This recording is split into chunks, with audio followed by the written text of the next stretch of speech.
بعض اوقات جب یہ تکبر کی بات ہوتی ہے نا تو دلوں میں خیال ہی آتا ہے یہ پیسے والے تکبر کرتے ہیں، ہم تو غریب لوگ ہیں، ہم کہاں تکبر کرتے ہیں۔ یہ بھی بڑی غلط فہمی ہے۔ تکبر کے علماء نے 8 ریزن لکھے ہیں۔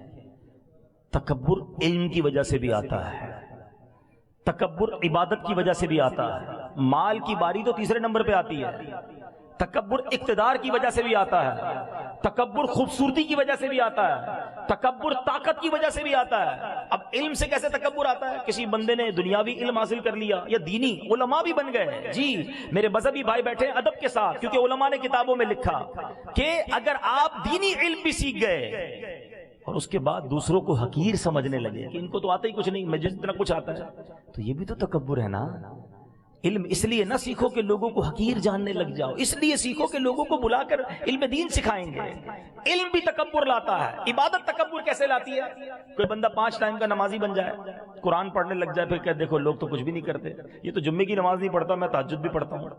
تو یہی تو تکبر ہے کہ آپ نماز پڑھ کے دوسروں کو حقیر سمجھنے لگے۔ کیا پتہ اس کی کون سی نیکی اللہ کو پسند آ جائے، کسی کو حقیر نہیں سمجھنا ہے۔ ایک بار سفیان ثوری رحمۃ اللہ تعالی علیہ اپنے بیٹے کے ساتھ ایک سفر پر جا رہے تھے، ایک سرائے خانے پر رکے، دونوں باپ بیٹے سو گئے، پورا قافلہ بھی تھا، سب سو گئے۔ تہجد میں باپ بیٹے اٹھے اور نماز تہجد ادا کی۔ بات بڑی کمال کی ہے۔ تہجد پڑھنے کے بعد بیٹا کہتا ہے ابا جان یہ کیسے لوگ ہیں، سارے ہی سوئے ہوئے، کوئی نہیں اٹھا تہجد کے لیے۔ والد صاحب نے جو بیٹے کو جملہ کہا نا، اللہ کرے دل میں اتر جائے، کہتے بیٹا تو بھی سویا رہتا تو بہتر ہی تھا۔ آئی سمجھ میں بات؟ بیٹا تو بھی سویا رہتا تو ٹھیک تھا، تہجد پڑھ لی، اب تجھے سارے حقیر لگنے لگ گئے، اس سے بہتر تو بھی سویا رہتا تو ٹھیک تھا۔ عبادت کرو، روزے رکھو، حج کرو، نمازیں پڑھو، مگر دوسروں کو حقیر نہ سمجھو۔